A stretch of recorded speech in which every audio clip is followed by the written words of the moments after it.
आज हम 7th chapter के बारे में बात करने वाले हैं। तो जैसा कि आप देख सकते हैं आपकी स्क्रीन पर पेज नंबर 76 शो हो रहा है और थीम शो हो रही है। The theme of unit is to highlight the significance of Islamic architecture.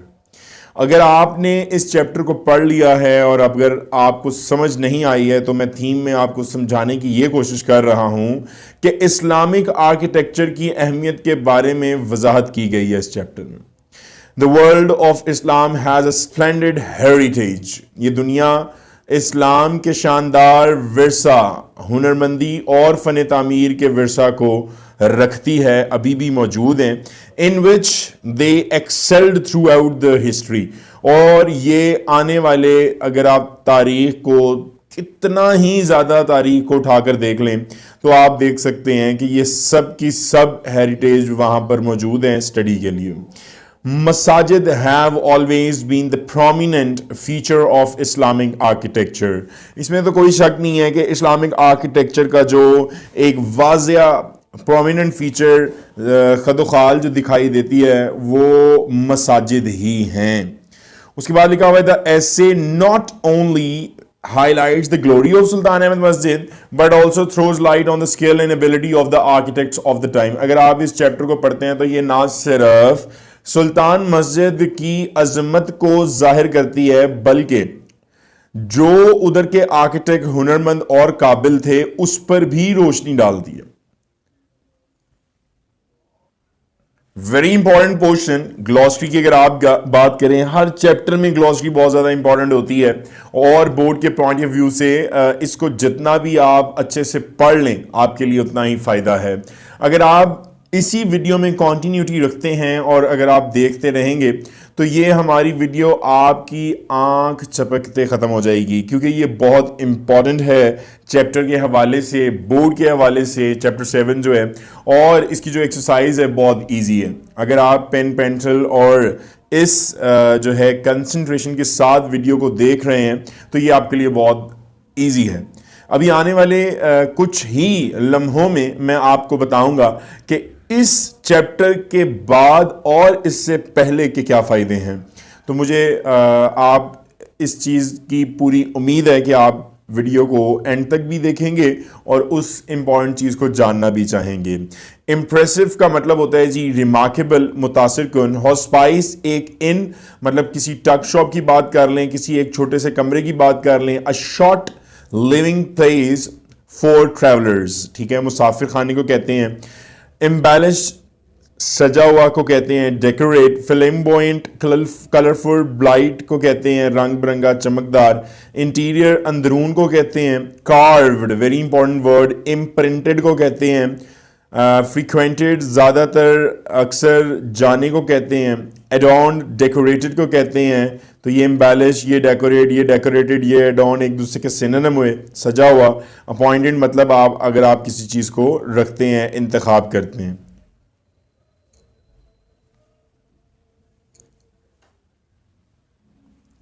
So you can see on your screen कि कॉम्प्रीहेंशन आपको दिखाई दे रही है। वहां पे लिखा हुआ है आंसर द फॉलोइंग क्वेश्चंस, ठीक है, मुदर्जा झेल सवालात के जवाबात दें।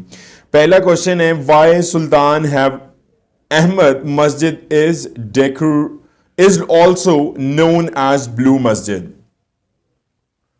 So the answer of के सुल्तान अहमद मस्जिद जो है वो क्यों नीली मस्जिद कहलाती है। The Sultan Ahmed Masjid is known as the Blue Masjid because of the blue tiles that embellish it and interior। इसके जो नीली टाइलें हैं ना, जो इसके अंदरून में होती हैं, सजी हुई अंदरून में होती हैं, मतलब इसके अंदरून को सजाया हुआ है नीली टाइलों ने, इसी वजह से सुल्तान अहमद मस्जिद को नीली मस्जिद भी कहा जाता है। Who was appointed as the architect of the masjid? मस्जिद के फन तामीर जो थे वो कौन अपॉइंटेड, तैनात किए गए थे, रखे गए थे।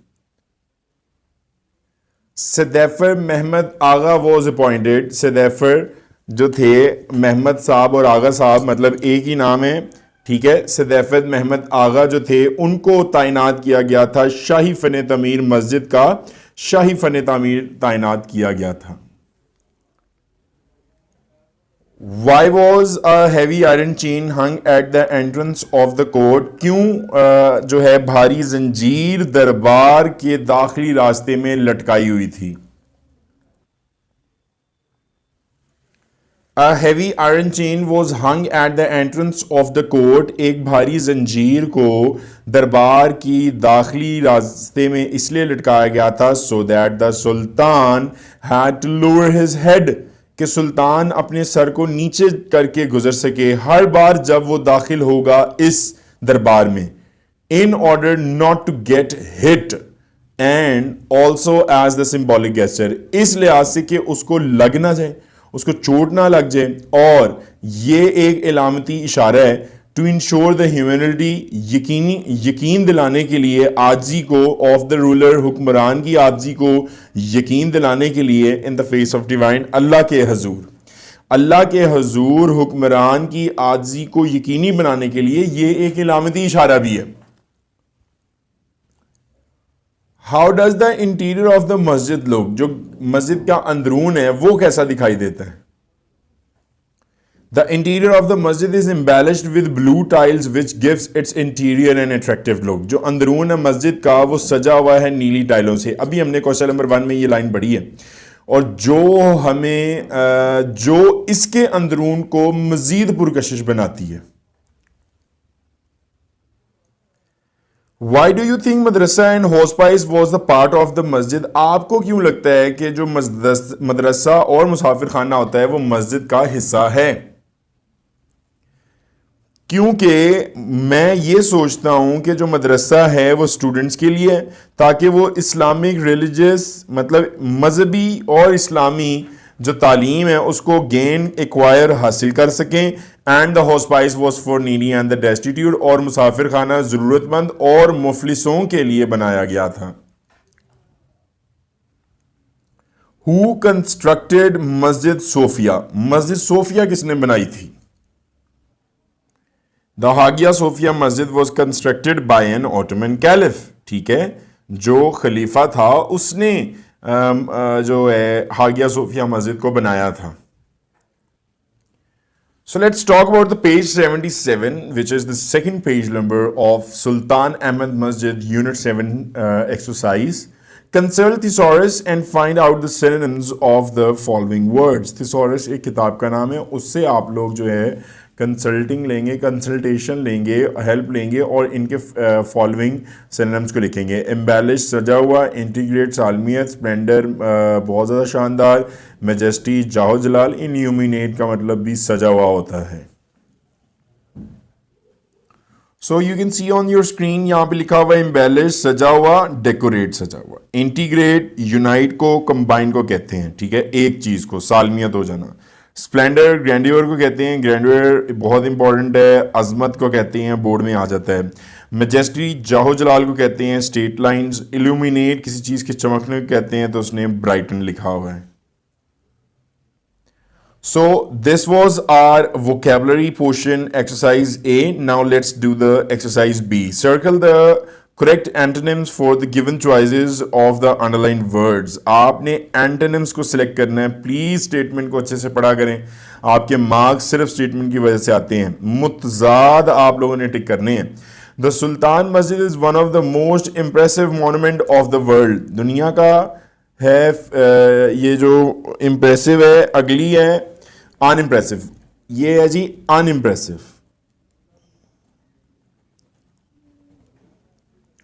Situated in Istanbul the largest, largest का सबसे पहले स्मॉलर होगा,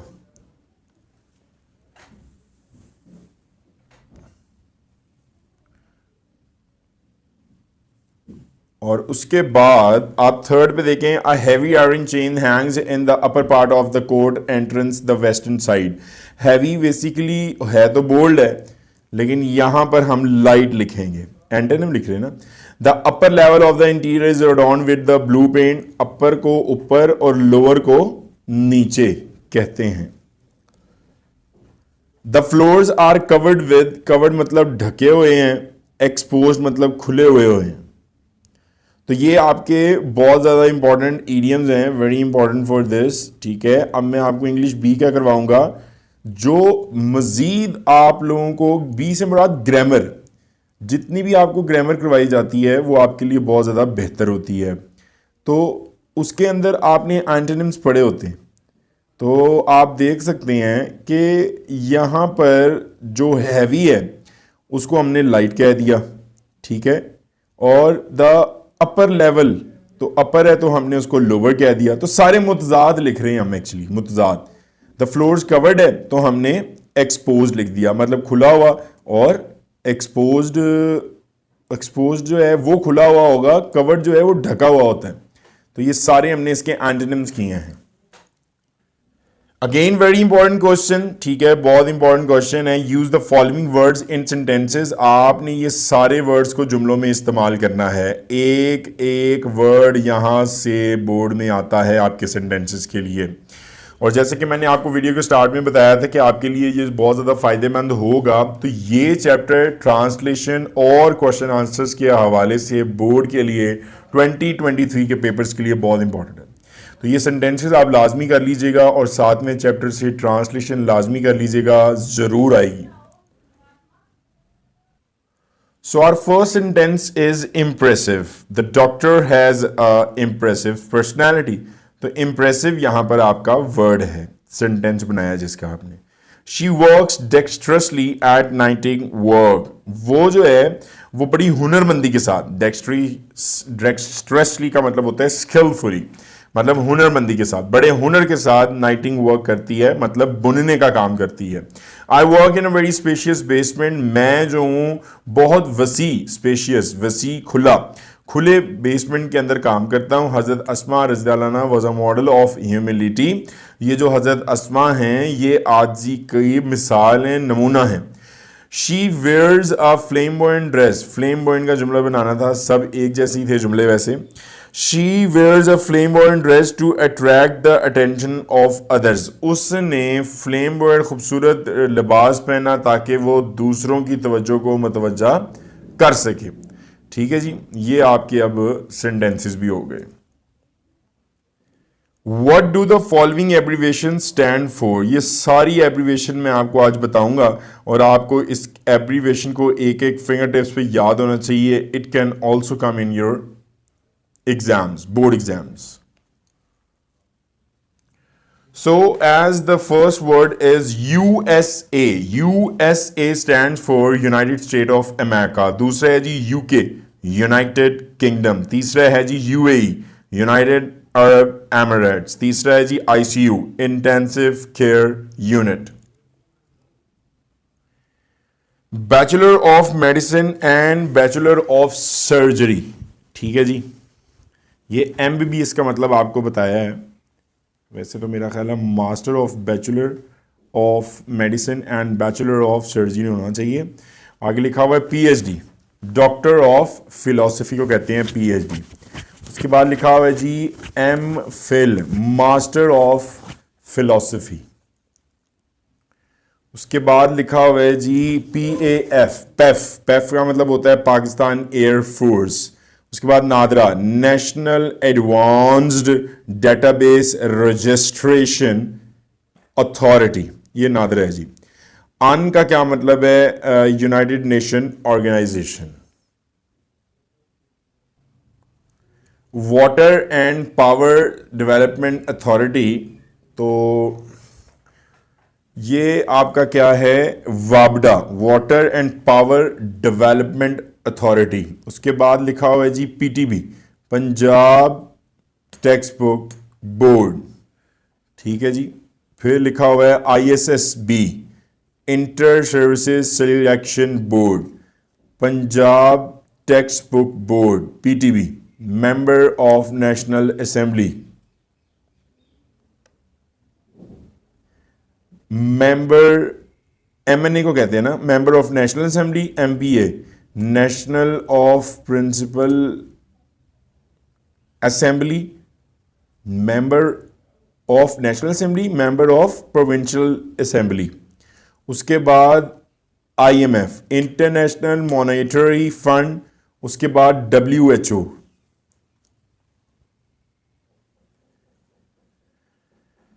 वर्ल्ड हेल्थ ऑर्गेनाइजेशन। उसके बाद है WTO वर्ल्ड ट्रेड ऑर्गेनाइजेशन, उसके बाद है UNESCO United Nations educational scientific and cultural organisation, last United Nations international children emergency fund. तो ये सारी एब्रीविएशंस थी जो आपको बता दी गई हैं। So let's move to the grammar exercise A, in which we will learn position of adverbs. So we were doing exercise D of page 77 vocabulary and now we are doing grammar. तो जैसा कि भी आपने ये किए हैं सारी abbreviations किए हैं. So let's start the grammar portion now on the page 77. Positions of adverbs क्या होती हैं? फर्स्ट ऑफ ऑल एडवर्ब्स क्या होते हैं, मतलब आप अगर सारे जितने भी चैप्टर्स मैंने किए हुए हैं अगर आपने वो मेरे साथ किए हैं तो एडवर्ब के बारे में मैंने बताया हुआ है, जैसे कि a word add information in a verb is known as adverbs. तो अब इस सारों में आपने देखना है adverb of positions. Place the adverbs at appropriate positions. She comes here often. अब बेसिकली ऑफन आना कहाँ चाहिए? शी कम्स, ये वाली जो जगह है आपकी, if I can just add arrow, यहां पर आपका ऑफन आना। She often comes here. उसके बाद ही गोज टू लाहौर। ये एडवर्ब ऑफ प्लेस जो है ये आपका कहां आएगा? ही समटाइम्स, मतलब सब्जेक्ट के बाद आ रहा है जी। He sometimes goes to Lahore. So the third sentence on page 78, the teacher was late. अब यहां पर जब आपने लगाना है adverb of position को या position of adverb को, तो आप लगाएंगे इधर late से पहले। The teacher was hardly ever late. और लिखा हुआ जी we are tired by the end of the day usually. तो अब usually कहां लगेगा ये अब आपने देखना है। यहां पे we are usually tired by the end of the day. I have posted a letter to them. और ये I have just posted a letter to them. फिर he did his work, he did his work, बिल्कुल आखिर में जी यहां पर carefully. So these are the solutions as you can see on your screen. She often comes here. तो यहां पर मैंने often लगा दिया। He sometimes, यहां मैंने sometimes लगा दिया। Goes to Lahore. The teacher was hardly ever late. Hardly ever लगा दिया। We are usually लगा दिया। Tired by the end of the day. I have just लगा दिया। Posted a letter to them. He did his work carefully. Carefully end पे लगा दिया। This was your solution of that position of adverbs. So let's do degrees of comparison. अब degrees of comparison की बात करें तो some adverbs like adjectives also have 3 degrees of comparisons. तो adverbs की भी degrees होती हैं adjectives की तरह से, जैसे शायद आपने पढ़ी हो positive degree, superlative degree, comparative degree। तो इसी तरह adjective की तरह 3 degrees of comparison भी होती हैं, वो भी adverbs की। एग्जाम्पल में बात कर लेते हैं। The masjid is so designed that even when it is most crowded, जब ज्यादा रश होता है, everyone is in the masjid can hear and see the imam. That's why the masjid still remains to be one of the most frequented monuments of the world. तो ये जो हमने bold किए हुए हैं बेसिकली ये आपके डिग्रीज ऑफ कंपैरिजन है। तो अगर बात करें एक्सरसाइज बी की पेज 78 पर, complete this table with appropriate adverbs of degree. मैंने आपको बताया था डिग्रीज जो हैं एडजेक्टिव्स की भी होती हैं, लेकिन यहां पर एडवर्ब ऑफ डिग्रीज की भी हैं। Positive degree kept much, sang beautifully, slept little, look good, arrived early। इसकी आपने कंपैरेटिव और सुपरलेटिव डिग्री लिखनी है, बट ये एडवर्ब्स की डिग्री हम पढ़ रहे हैं। So positive degree, comparative degree और सुपरलेटिव डिग्री एडवर्ब की देखें तो यहां पे लिखा हुआ है जी केप्ट मच। केप्ट के साथ आप मोर लगाएं, केप्ट के साथ आप मोस्ट लगाएं, तो ये कंपैरेटिव और सुपरलेटिव डिग्री बन जाएगी। sang beautifully, more beautifully, most beautifully, slept little, slept less, slept least, looked good, looked better, looked best, arrived early, arrived earlier, arrived earliest। अगर आपको डिग्रीज ऑफ एडजेक्टिव्स आती हैं तो मैं आपको थोड़ा सा दिखाता हूं कि इसमें एडवर्ब और डिग्री ऑफ एडजेक्टिव किधर है। Much, more, most, beautifully, more beautifully, most beautifully, little, less, least, good, better, best, early, earlier, earliest. तो इनके साथ जो वर्ड्स लगा दिए गए हैं वो एडवर्ब है। तो ये बहुत इजी है, अगर जिस तरीके से मैंने आपको इसको बताने की कोशिश की, अगर आप उस तरह करें तो ये तकरीबन एडजेक्टिव की डिग्रीज के साथ ही हमने एडवर्ब को लगाया है। Use above degrees of comparison in sentences as given in example. They came early in this morning. I came earlier. He came earliest of all. मतलब इसके अंदर आपने डिग्रीज ऑफ कंपैरिजन को जुमलों में इस्तेमाल करना है। तो अगर हम पॉजिटिव डिग्री की बात करें तो दे केम अर्ली दिस मॉर्निंग, ये पॉजिटिव डिग्री है। कंपैरेटिव डिग्री की बात करें आई केम अर्लियर, और अगर हम सुपरलेटिव डिग्री की बात करें ही केम अर्लीस्ट ऑफ ऑल। तो मीन टू से ये है कि अगर आपके पास ये तीन एज एन एग्जांपल्स हैं तो आप इनको कैसे चेंज करेंगे और चेंज करके अपने जुमलों में इस्तेमाल करेंगे। चल देखते हैं। ही केप्ट मच पेशेंस, ठीक है, अभी हमने जो है केप्ट मोर, केप्ट मच, केप्ट मोस्ट की बनानी है, क्योंकि पहले हमने बनाया अर्ली, अर्लियर, अर्लीस्ट। तो he kept much patience, he kept more patience, he kept most patience of all. मेरा ख्याल है आप समझ चुके होंगे। इसी तरह beautifully, more beautifully, most beautifully हमारी पॉजिटिव, कंपैरेटिव और सुपरलेटिव डिग्रीज हैं और इनको हमने जुमलों में इस्तेमाल किया हुआ है। She sang beautifully, she sang more beautifully, she sang most beautifully of all। उसके बाद लिखा हुआ है she slept little, she slept less, she slept least of all। तो ये आप देख सकते हैं कि little, less और least यहां पर लिखा हुआ है, तो slept इसके साथ एक एडवर्ब था। तो ये सारे आपके सामने सेंटेंसेस हैं। She looked good in her red dress, she looked better in her red dress, she looked best of all in her red dress, looked good, looked better, looked best। ये हमारे degrees हैं, adverb of degrees. Ali arrived early this morning, Ali arrived earlier, Ali arrived earliest of all। जैसे कि अभी हमने ये सारे जो हैं एक्सरसाइज बी के अंदर सिर्फ और सिर्फ एडवर्ब ऑफ डिग्रीज लिखी थी और अब आपके सामने ये सारे सेंटेंसेस सॉल्व कर दिए गए हैं। प्रेजेंट परफेक्ट कॉन्टिन्यूस अगर आप बात करें पेज नंबर 79 पर, बहुत आसान टेंसेस होते हैं। आई डोंट नो कि हमारे जो स्टूडेंट्स हैं आजकल के या हमारे व्यूअर्स हैं वो इस चीज़ को क्यों इतना डिफिकल्ट समझते हैं। प्रेजेंट परफेक्ट कॉन्टिन्यूस, प्रेजेंट बताता है कि मैं हाल हूँ, परफेक्ट बताता है कि मेरे अंदर जो है ऑक्सिलरी वर्ब मतलब हेल्पिंग वर्ब लगेगा, कॉन्टिन्यूटी बताती है कि मेरे अंदर कौन सी फॉर्म ऑफ वर्ब लगेगी। तो ये बहुत आसान चीज़ें होती हैं। काइंडली ज़रा आप गौर से सुनिएगा, आज के बाद आपको प्रेजेंट परफेक्ट कॉन्टिन्यूस कभी भी मुश्किल नहीं लगेगा।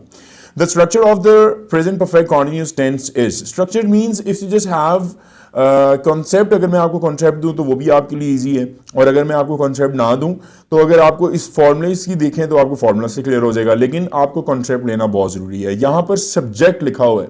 सब्जेक्ट का मतलब होता है कि आप काम जो भी कर रहा होता है वो सब्जेक्ट है। जैसे इस वक्त मैं काम कर रहा हूँ तो सब्जेक्ट है, और ये जो मेरा पेन है आपको अगर नज़र आ रहा हो तो ये ऑब्जेक्ट है जिस पर काम हो रहा होता है। ये जैसे कि आपके सामने बुक है, इस पर काम हो रहा है तो ये ऑब्जेक्ट है, और जो काम कर रहा है वो सब्जेक्ट है।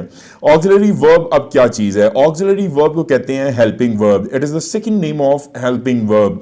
आप इसको मॉडल वर्ब भी कह सकते हैं, ऑक्सिलरी वर्ब और ऑक्सिलरी वर्ब, बिकॉज ये जो हैज और हैव है ये सिंगुलर और प्लूरल के साथ लगते हैं। और अगर आप बीन की बात करें तो ये कॉन्टिन्यूटी को बयान करती है। हैज और हैव आपके परफेक्ट को जाहिर कर रहे हैं और कॉन्टिन्यूस आपके बीन को। ठीक है, अगर आप सिर्फ प्रेजेंट कॉन्टिन्यूस की बात करें तो इज आर एम है, और अगर आप सिर्फ प्रेजेंट परफेक्ट की बात करें तो हैज हैव है। लेकिन आज हम प्रेजेंट परफेक्ट कॉन्टिन्यूस की बात कर रहे हैं तो हैज हैव बीन लगता है। बेस प्लस आईएनजी मींस कि आपके पास फॉर्म ऑफ वर्ब जो है मेन वर्ब होती ही फॉर्म ऑफ वर्ब है, तो मेन वर्ब के साथ आईएनजी लगेगी। मतलब अभी आपको एग्जांपल से क्लियर हो जाएगा। There are basically two uses of present perfect continuous tense. One is an action that has just stopped or recently stopped. एक ऐसा एक्शन जो अभी रुका हो या थोड़ी देर पहले रुका हो, उसको आप प्रेजेंट परफेक्ट कॉन्टिन्यूस कहते हैं।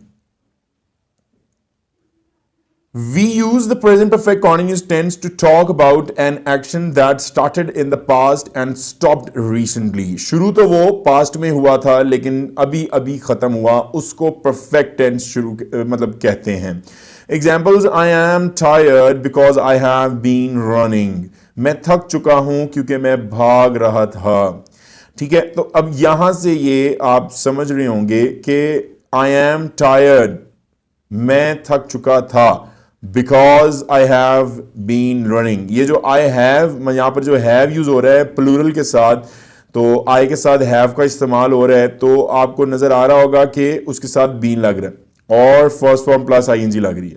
Y is the grass wet, has it been raining, तो हैज के साथ आप देखें बीन लग रहा है और हैज बीन के साथ first form plus ING. So this is actually the structure which I am just with the help of the examples I am explaining you. You don't understand because you haven't, मतलब have not been listening। तो ये सारी की सारी examples आपकी present perfect continuous tense की हैं। अब वो आगे बात करते हैं, an action continuing up to now is present perfect continuous. तो an action continuing up to now, we use the present perfect continuous tense to talk about an action that started in the past and in continuing now. This is often used with for and since। अच्छा, present perfect continuous की सबसे बड़ी बात और सबसे बड़ी hint जो है वो सिंस और फॉर है। मैं आपको ये भी बता दूं कि ये सिंस और फॉर किसके साथ लगते हैं, आप जरा मेरे कंसंट्रेशन के साथ सुनते रहिएगा। We often use for and since with the present perfect continuous tense.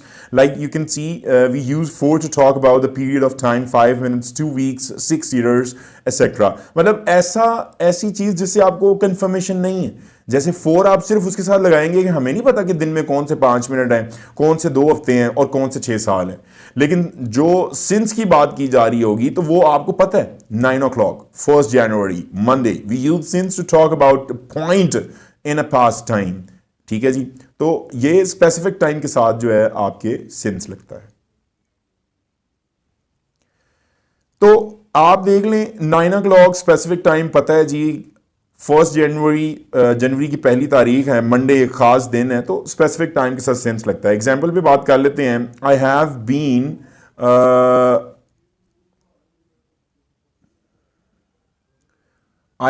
Been reading for 2 hours। ठीक है, अब ये देखें 4 लग रहा है और 2 hours के साथ लग रहा है। अब ये बोल्ड क्यों किया है? ये प्रेजेंट परफेक्ट कॉन्टिन्यूस की पूरी उसने आपको एक स्ट्रक्चर बयान किया है कि have been present perfect continuous को शो कर रहा है, फर्स्ट फॉर्म प्लस आईएनजी और ये जो 4 है ये सारा बता रहा है कि मैं प्रेजेंट परफेक्ट कॉन्टिन्यूस। बहुत जबरदस्त हिंट है।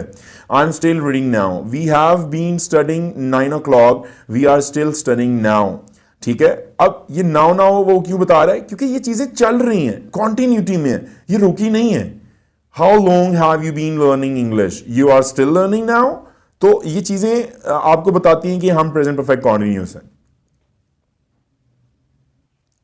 तो अगर तो आपने एक्सरसाइज और जो प्रेजेंट परफेक्ट कॉन्टिन्यूस है बहुत अच्छे से समझ लिया है, तो अगर आप अच्छे से कॉन्सेप्ट के साथ पूरे स्ट्रक्चर को देख रहे थे तो इसके लिए आपके लिए बहुत मुश्किल नहीं है। पुट फॉर और सिंस इन द ब्लैंक्स। ठीक है जी, पेज 80 है, एक्सरसाइज डी है। आज हम इसमें इसको सॉल्व करने वाले हैं। I have been studying 3 hours, obviously इसके अंदर 4 आएगा, तो क्योंकि टाइम का तो मैं पता ही नहीं कौन से 3 घंटे हैं। I have been watching TV 7 PM, तो इट्स मीन के 7 PM के साथ जो है आपका सिंस लगेगा।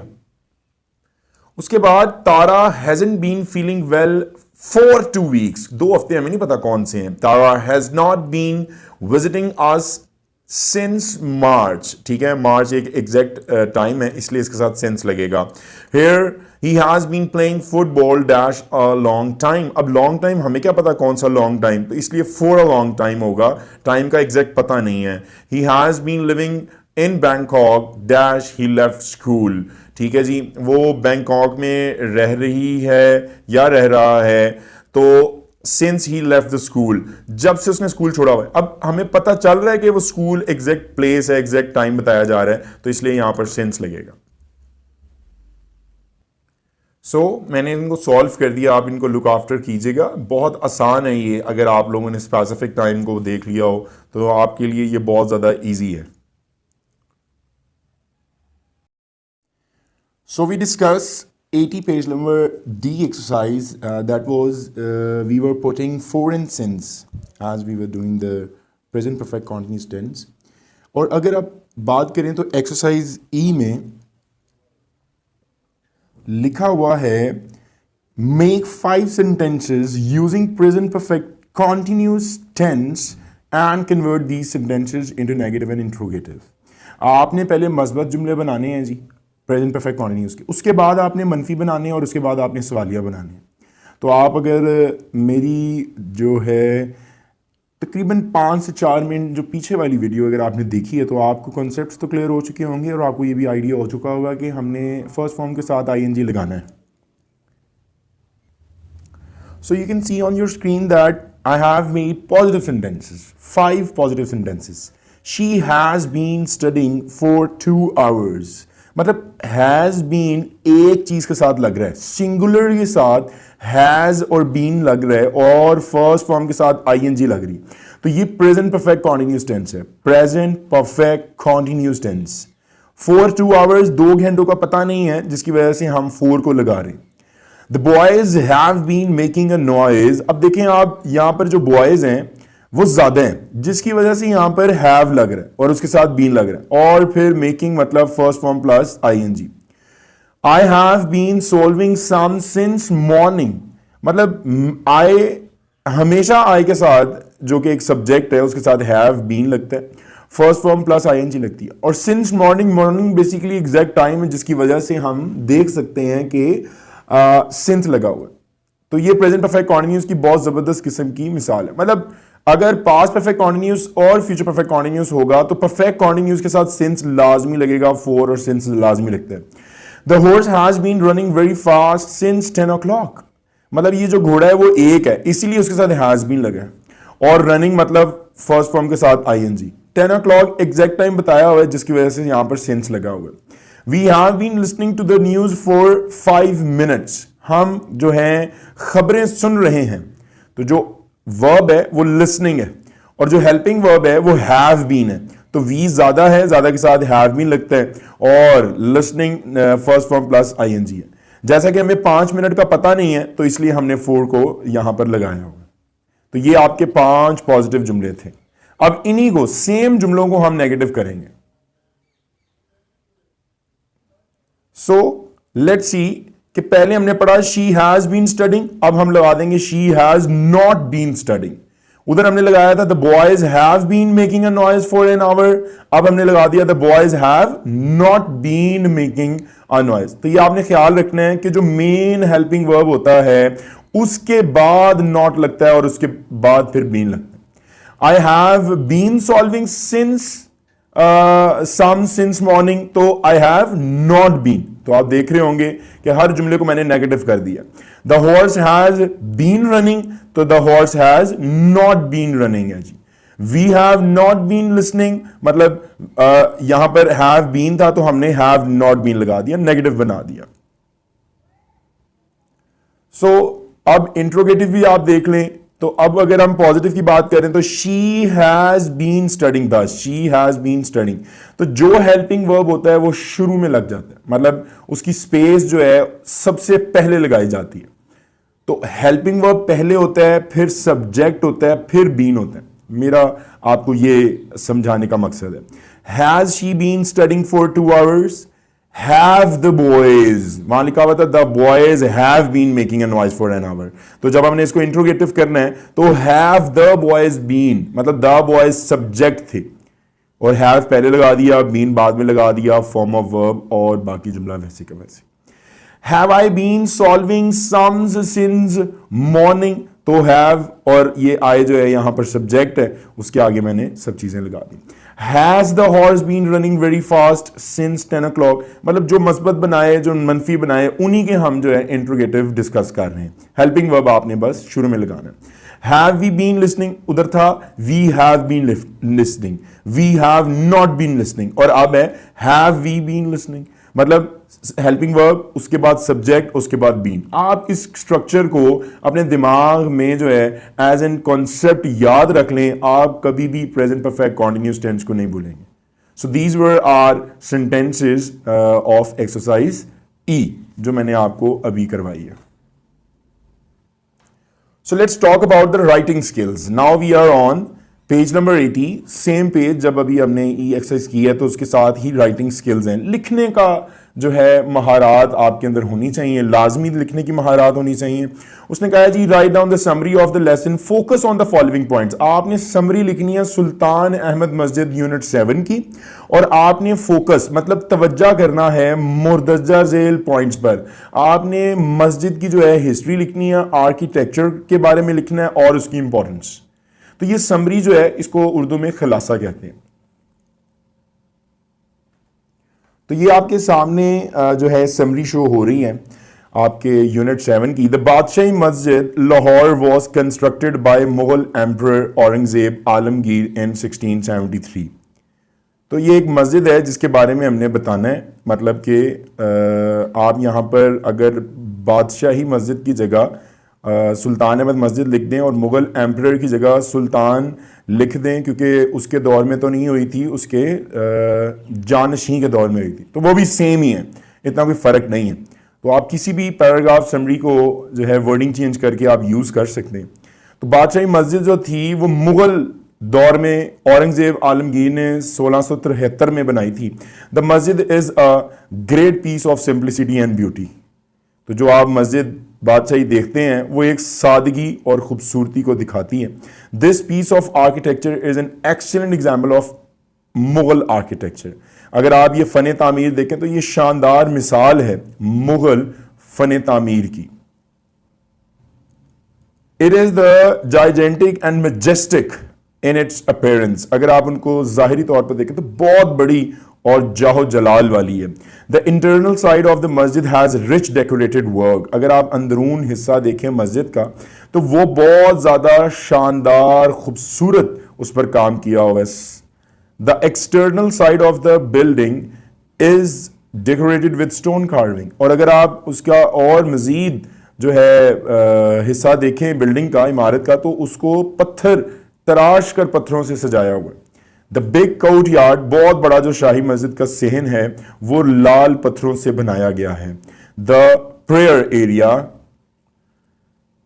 Consists of 3 double domes with marble. 3 जो हैं गुंबद मुश्तमिल हैं जहां पर हम नमाज पढ़ते हैं। इट हैज़ 4 मिनारेट्स, इसके 4 मीनार हैं। तो ये आपकी समरी है बादशाही मस्जिद की समरी। तो अगर आप किसी भी टॉपिक पर समरी लिखते हैं और अगर आपको प्रॉब्लम होती है तो यू जस्ट कैन कमेंट अस कि सर फलान चीज़ के बारे में आप बता दें, तो हम इंशाल्लाह आपको बिल्कुल गाइड करेंगे कि आप समरीज कैसे लिख सकते हैं बाय योर राइटिंग स्किल्स। आपकी राइटिंग स्किल्स को कैसे बेहतर बनाया जा सकता है, तो वो आपने हमें कमेंट के ज़रिए बताना है। तो इंशाल्लाह उस पर एज सुन एज पॉसिबल जो है फोकस किया जाएगा और इंशाल्लाह आपको रिप्लाई करके आपको समरी भी बताई जाएगी उसी टॉपिक की।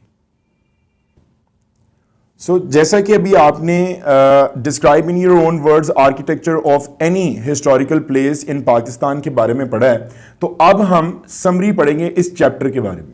मतलब अभी जो आपको बादशाही मस्जिद के बारे में बताया गया है वो एक्सरसाइज बी है, और जो एक्सरसाइज ए है उसके बारे में अभी आपको बताया जाएगा। तो आप इन दोनों क्वेश्चंस को बहुत डिटेल में वेरीफाई कर सकते हैं और कोई भी कंफ्यूजन होगी तो उस पर भी आप क्वेश्चन कर सकते हैं। So let's discuss the summary of Sultan Ahmed मस्जिद।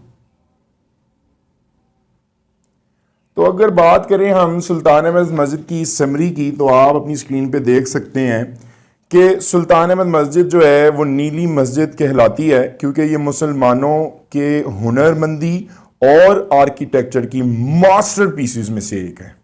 One of the master pieces of मुसलमानों के आला जो फन तामीर होती है उसमें से एक मास्टर पीस है, आला।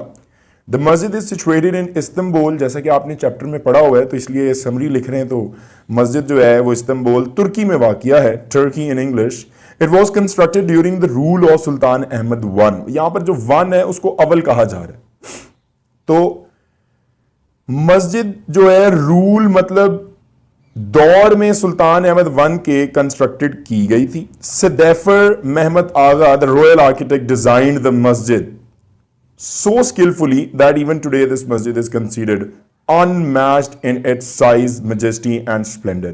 आप देखिएगा जब सदैफर महमद आगा जो कि शाही फन तामीर था, उसने मस्जिद को इस तरह से बनाया था, इतनी हुनरमंदी से बनाया था कि आज भी मस्जिद को कंसिडर्ड किया जाता है।